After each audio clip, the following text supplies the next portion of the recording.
मोदी छोड़ के आपका पूरा भारत परिवार है। बिल्कुल बिल्कुल। आप ऐसा क्यों कह रहे हैं? मोदी को क्यों नहीं परिवार मानते हैं? वो मानने वाला रहा है नहीं। लायक पुत्र हो तो उसको हर कोई मानता है, नालायक हो उसको कहते निकल जा करते। मतलब आप ये कहना चाहते हैं मोदी जी नालायक हैं? नालायक हैं।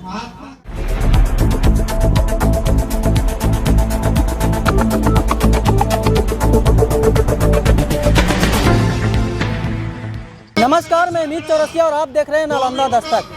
आज नालंदा दस्तक की टीम गाजीपुर बॉर्डर पे आ पहुंची है। यहाँ पे किसान पिछले 2 महीनों से शांतिपूर्ण धरना प्रदर्शन कर रहे हैं। धरना प्रदर्शन से सरकार बात मानने को तैयार नहीं है। ये लोग अब अनशन पे बैठे हैं पिछले 24 घंटा से। ये जो सड़क है, यहाँ पे गाड़ियाँ फर्राटे मारती थी 2 महीना पहले, लेकिन आज नौबत यह आ गई है कि यहाँ पे सिर्फ और सिर्फ किसान हैं। यहाँ पे किसानों की मजबूरी है, यहाँ पे किसानों की बेबसी है। यहाँ पे कुछ किसान हैं, हम उनसे बात करते हैं कि आखिर वो कब तक यहाँ पे रहेंगे, आगे का क्या रणनीति है, इसके ऊपर हम चर्चा करेंगे। चाचा, आप हमको ये बताइए कि आपका नाम क्या है? मेरा नाम राघवेंद्र कुमार है और मैं उत्तर प्रदेश बलिया का रहने वाला हूँ।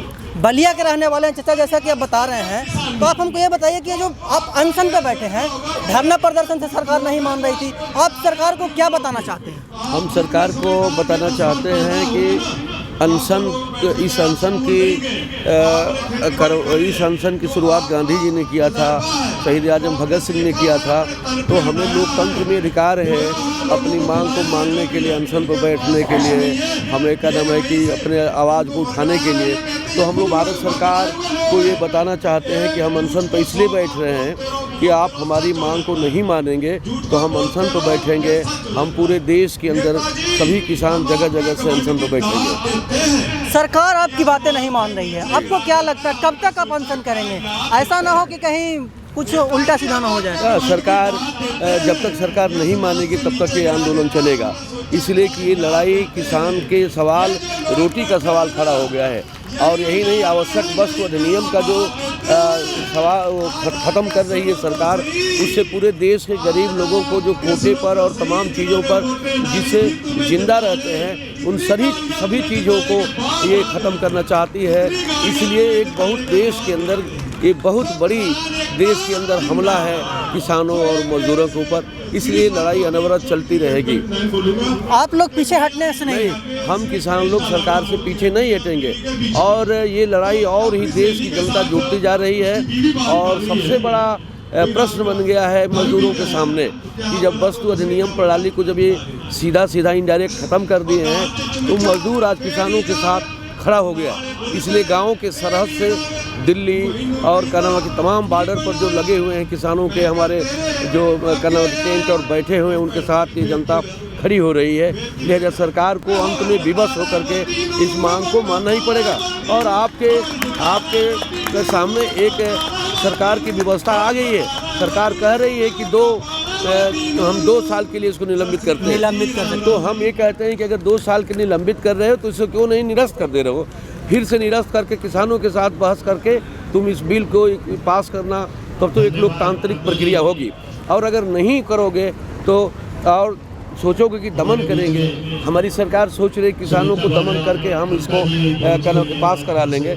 लेकिन जितना ही सरकार दमन करेगी उतना ही प्रतिरोध बढ़ेगा और सरकार को इतना प्रतिरोध झेलना पड़ेगा कि शायद इतिहास में 70 साल की आज़ादी के बाद ऐसा प्रतिरोध नहीं हुआ है। चाचा अकेले चले थे, लेकिन आज इनके पीछे एक काफिला है, किसानों का सहायता है। एक कहावत है, हम अकेले ही चले थे जाने बे मंजिल मगर, लोग साथ आते गए और कारवा बनता गया। पीछे इनका एक बहुत लंबी कारवा है, 2-3 किलोमीटर पीछे तक है। कुछ और किसान हैं, हम उनसे बात करते हैं कि वो क्या कहना चाहेंगे। सर, आपका नाम क्या हुआ? मेरा नाम दलजीत सिंह है। मैं उत्तराखंड से आया हूँ, किच्छा से आए हैं। चाचा, आप हमको ये बताइए कि किसान तो मानने को तैयार नहीं है। आप लोग 26 तारीख को किसान आंदोलन की जो ये है कि ट्रैक्टर मार्च निकालने वाले हैं। हाँ जी, उसको दिल्ली पुलिस को सौंप दी गई है, क्या कहना चाहेंगे? बिल्कुल, ट्रैक्टर मार्च जो है, जो हमारी किसान संघर्ष समिति जो बनी हुई है, उसके निर्देशानुसार उसको निकाला जाएगा। दिल्ली पुलिस को तो इसलिए सौंपा कि उनकी सेफ्टी करो। किसान अन्नदाता है, किसान सब देते हैं, तो दिल्ली पुलिस को तो उनकी हिफाजत के लिए दिया गया होगा। किसान पुलिस तो बोल रहे हैं कि हम दिल्ली में एंट्री नहीं देंगे। हम दिल्ली में एंट्री क्यों नहीं देंगे? ये तो अलग बात है ना, किसी न किसी तरह तो रोक देंगे, एंट्री नहीं देंगे तो कोई बात नहीं। हमारे ऊपर तिरंगा होगा, हाथ में तिरंगा होगा, ट्रैक्टर पे तिरंगा होगा, तो उसको रोकें, जो रोक पाएंगे वो रोकेंगे, हम लोग जाएंगे। चाचा आपका नाम क्या हुआ? कुलवंत सिंह। हाँ, कुलवंत सिंह। कुलवंत सिंह। कहाँ से आए हैं? हम पीलीभीत से आए हैं, यूपी से। यूपी से? पीलीभीत? हाँ जी। पीलीभीत से आए हैं चाचा। आप हमको बताइए कि उतना दूर से आप अपने घर परिवार को छोड़ करके आए हैं, कभी ऐसा लगता है कि हम अकेले हैं, घर परिवार से दूर हैं? ये घर परिवार से दूर। हमारे परिवार में आए हुए हैं, ये हमारा परिवार है आया हुआ है। पूरे हिंदुस्तान में हमारा परिवार है, हमारा परिवार आया हुआ, परिवार के पूरे साथ। परिवार के साथ हैं आप लोग? पूरे परिवार के साथ हैं, पूरा परिवार, ये भी हमारा परिवार है। अच्छा। परिवार के हम जीत के जाएंगे, अब हमारा जो संकल्प है वो हम पूरा करके जाएंगे। क्या क्या बोल रहे हैं चाचा? क्या नाम हुआ आपका? मेरा नाम भूमन सिंह है। क्या कर रहे थे बताइए? मैं कहा भी परिवार जो बाहर से जो पूरा परिवार है हमारा, एक मोदी जोड़ के। मोदी छोड़ के आपका पूरा भारत परिवार है? बिल्कुल बिल्कुल।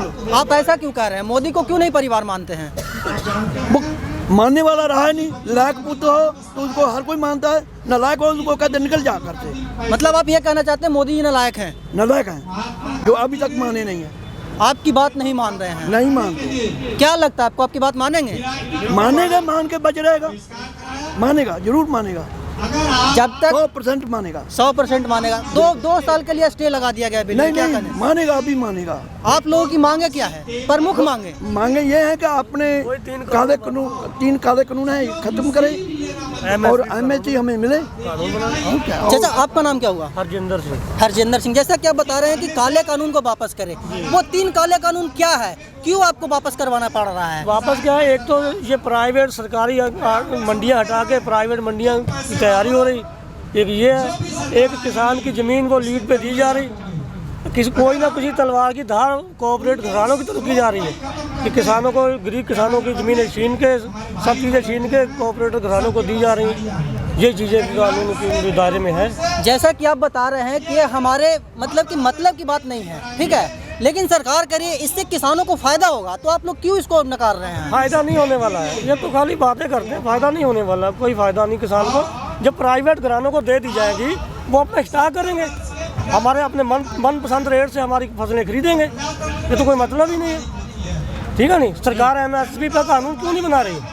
एमएसपी का आप लोग सपोर्ट करते हैं? बिल्कुल सपोर्ट करते हैं, उसमें कानून बना दे कि वो जो कानून से खराब मजदूर खरीदेगा, रेट से गलत खरीदेगा, मिनिमम सपोर्ट। हाँ, सपोर्ट गलत खरीदेगा, उसमें केस काटा जाएगा, केस होना चाहिए।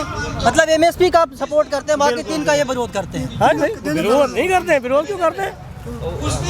हाँ। हम एमएसपी को किसानों के लिए हम बिल्कुल मांग करते हैं कि एमएसपी आपको चाहिए? एमएसपी चाहिए।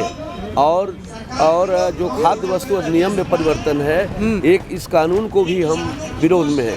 और तीसरी है कि वो जो कॉन्ट्रैक्ट की खेती है, जो कॉन्ट्रैक्ट की खेती करके किसानों से ज़मीन को ले करके, और पहले तो सहमति बना रहे हैं, मिली बना रहे हैं, लेकिन बाद में किसानों की ज़मीन को वो हड़प लेंगे।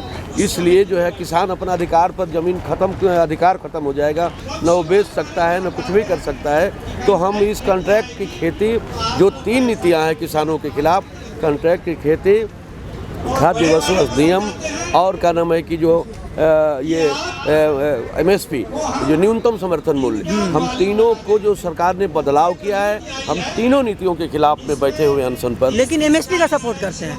हम एमएसपी का सपोर्ट का मतलब क्या है? एमएसपी का मांग चाहिए। अच्छा, चाहिए एमएसपी आपको चाहिए? अच्छा, अरे न्यूनतम समर्थन मूल्य जो सरकार का है, हाँ, वो हमको तो चाहिए, इसीलिए तो लड़ रहे हैं। अच्छा, 3 कानून को वापस करना चाहते हैं, लेकिन एमएसपी चाहिए?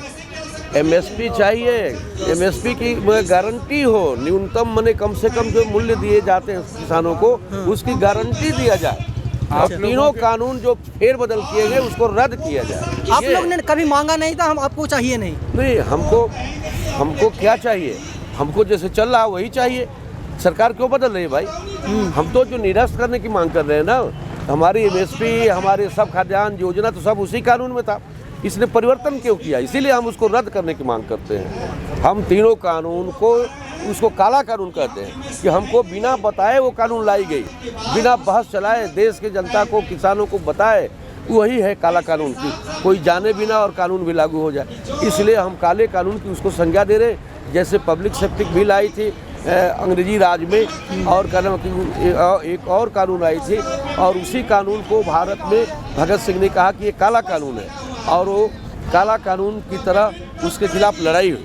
तो हम किसान लोग इसको काला कानून कह रहे हैं कि ये किसानों को चकमा दे करके कानून आ रही है, और बिल्कुल कदम है कि ये बहस नहीं चलाई गई पूरे देश में। डेमोक्रेसी है, इसमें कोई बहस नहीं हुआ, लिहाजा ये काला कानून है, इसलिए हम इसका विरोध कर रहे हैं और इसको निरस्त करके ही जाएंगे। एक मैं ये कहना चाहता हूँ, आप एमएसपी की बात पे घुमा के लाते हैं। मैं दाद देता हूँ आपकी पत्रकारिता को कि आप लोग ये कहते हैं आप एमएसपी के समर्थन में, हाँ बिल्कुल समर्थन में हैं, बट उसको लिखित गारंटी के साथ लेना चाहते हैं। अच्छा, लिखित आपको नहीं मिल रहा है? जी नहीं। देखिए, एक हमारा जो लेबर क्लास का बंदा है, दिहाड़ी वाला मजदूर है, वो कहता है सरदार जी इतनी दिहाड़ी लूँगा किसान से तब मैं काम करूँगा। एक मोची है, कहता है कि जूता बनाने के बाद कहता है 5 रुपया दीजिए।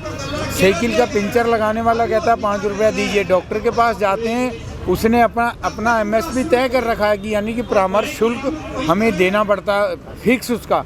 अरे यार, एक जो किसान है जो 6 महीने बेचारा मेहनत करता है, उसको अधिकार दे दीजिए ना कि आप अपनी जो उपज है उसका खुद का आप रेट तय करें।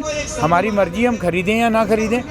उसको लाला की मर्जी से खरीदना पड़ता है, आड़ती की मर्जी से, बिचौलिए की मर्जी का एमएसपी मिलता है। उसी खरीदने वाले से अगर हम काश्तकार लोग चावल लेने जाएं, उसी हमारी गेहूं का पिसा हुआ आटा लेने जाएं, तो वो अपनी मर्जी का रेट देता है। हमें अपनी मर्जी का क्यों नहीं रेट मिलता? हमें अधिकार चाहिए, वो एमएसपी हम मांगते हैं, उसका समर्थन करते हैं कि जो इन्होंने एमएसपी को दिया है, जो रेट इन्होंने वैसे दिए हैं, उस रेट को लिखित में दें कि जो उस रेट से नहीं खरीदेगा, उससे कम में खरीदेगा तो उसको सजा का गारंटी आप लोग मांग रहे हैं? बिल्कुल होनी चाहिए गारंटी। तो आपसे हमें अनुरोध है मीडिया वालों से कि आप भी किसानों के हक में सच्ची खबर निकालिए। बिल्कुल बिल्कुल, क्योंकि आप भी रोटी खाते हैं। बिल्कुल बिल्कुल सर, क्योंकि ये इतिहास बन रहा है। अगर सच्ची खबर निकालोगे तो आपका सुनहरे अक्षरों में आपका नाम होगा। ये मोदी के जो है, ये काले अक्षरों में नाम लिखा जाएगा, आपके लोगों का सुनहरे अक्षरों में नाम लिखा जाएगा। क्योंकि किसानों के हित में आप खबर निकालोगे, सच्ची खबर निकालोगे, तो आपका भी नाम होगा। सरकारें आती जाती रहती हैं। यहाँ पे अनशन कर रहे हैं किसान हैं, वो बता रहे थे कि ये जो काला कानून है मोदी सरकार को वापस लेना पड़ेगा। हम लोग एमएसपी का गारंटी मांग रहे हैं। हम लोग को कानून ने कभी नहीं मांगा था और ना ही हमको कानून चाहिए।